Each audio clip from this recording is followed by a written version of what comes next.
finished cruising on Virgin Voyages the Valiant Lady alone, and I'm here to tell you what it's really like cruising on this adults-only cruise line so you know exactly what to expect. Is it just too sexy for a cruise? Are they lacking in good entertainment? Let's talk about it. Over the years, Virgin Voyages has faced its fair share of critiques, mainly because they took the bold step of breaking away from the traditional cruising norms. For example, these ships have no atrium, a food court instead of a buffet, and they skipped the main theatre entirely. Even the crew setup is unconventional. There's no cruise director, the uniforms are anything but typical. In fact, the higher your rank, the more laid back your attire, with the captain sporting a tracksuit. Though they offer speciality dining, it doesn't come with extra charges. There's no formal night, and they refer to the experience as a voyage, not a cruise. And unlike other cruise lines that seem to replicate one another, for example, MSC's World Class looks an awful lot like Royal Caribbean's Oasis Class, Virgin has set out to create something fresh and genuinely unique in the world of cruising. So it's no surprise then that Virgin Voyages sparked some conversation. Traditional cruises often carry a reputation of overcrowded buffets, cheesy shows, and a perception that they're only for retirees. Many people still avoid cruise vacations, and I remember Richard Branson sharing with us crew during the launch that he was one of those people. His mission was to design a cruise experience that even he would enjoy. And that's how Virgin Voyages was born. Now, given the recent wave of positive reviews and awards they've received, I wanted to see how far they've come. I still remember our first sailings when everything felt chaotic. Long waits for food, overbooked experiences, and a glitchy app, which, would you believe, was a novel concept at the time. And now it seems like every cruise line has a glitchy app. When Virgin Voyages launched, they embraced an adults-only theme, infusing their brand with a playful, edgy vibe. For example, the ice cream parlour named Lick Me Till I Scream, and one of their shows, Never Sleep Alone. However, this bold approach really didn't sit well with some cruisers, leading to reviews labelling the voyage as a sex cruise and a cruise for swingers. And I have to say that while I was working on board, I did have some friends come and cruise with me, and my friends are not prudish at all. But even for them, it was teetering over into being just tacky. And tacky definitely wasn't Virgin's intent. So over time, they've toned down some of the more provocative elements, like they're not gifting vibrators in the cabins now, and I've noticed the costumes for the entertainment team are less revealing than they once were. But I will go into much more detail about whether Virgin Voyages is a sex cruise slash gay cruise later on in this video. So how steamy can you expect things to be on board in 2025? One thing I've noticed is that without kids or families around, people feel freer to wear skimpier swimwear that shows a little extra skin. Let's just say I saw more booty cheek on here than you would expect to see on a regular cruise. And also there is a space for topless sunbathing on the perch where free the nipple takes full effect. Now, showing more skin extends to evening wear as well. Virgin Voyages really allows you to be as dressy or as casual as you like. I saw people in everything from ball gowns to board shorts, so truly anything goes. That said, many guests seem to embrace the opportunity to play around with the sexier outfits in their wardrobe. I even spoke to a woman who regularly cruises with her kids on Royal Caribbean, and she mentioned how differently she had packed for this trip. Without the need to mom for 5 days, she could simply be herself and wear her shorter skirts without worrying about being inappropriate. And she wasn't the only one who mentioned cruising with other companies.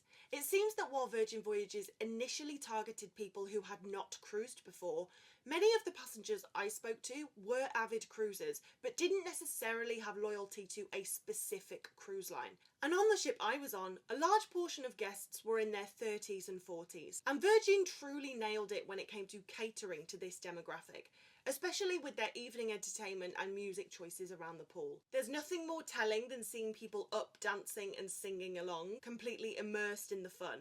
And I have to say that this energy carried over seamlessly to the onboard parties as well, where the music selection was spot on. And talking of parties, the biggest party of the cruise is on Scarlet Night, a night where the entire ship turns red. But as I said, you can get as involved as you want to. Some people are wearing red flip-flops, and some people were wearing red feathers, and some people weren't wearing red at all, so it's definitely not mandatory. There are various fun activities happening around the ship for Scarlet Night, and it all peaks towards the end of the night where everyone is directed up to the pool deck for the best pool party you will ever go to. Now, I've heard some people say that if you're not a huge party person, you possibly won't enjoy Virgin Voyages, but I can actually speak to this because I'm not a huge partier myself these days. I don't live in a city. So if I want to go out dancing with my friends, I've got to make my way there, possibly get a hotel. There's the challenge in getting all of your friends to agree on a date, a time and a place together. And then if you manage to do all of that and actually go out, you can be having a great night and then all of a sudden you're like, okay, I'm done.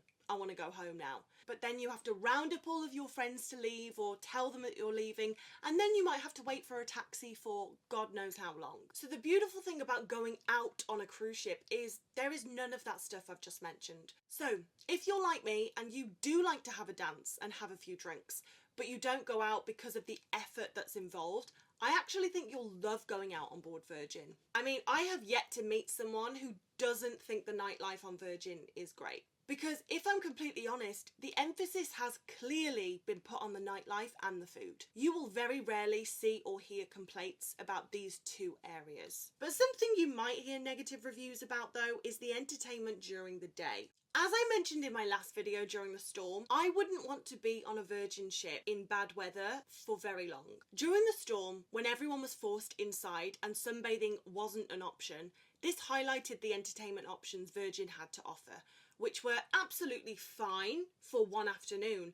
But if the storm had continued, passengers would have very quickly got bored. So if you're going on a cruise for more than 3 or 4 days, I would definitely recommend taking that book that you've wanted to read for ages, just in case. So while the daytime entertainment might be lacking, Virgin definitely makes up for it with their exceptional food offerings. The menus and the dining experiences are designed for adults who enjoy beautiful food.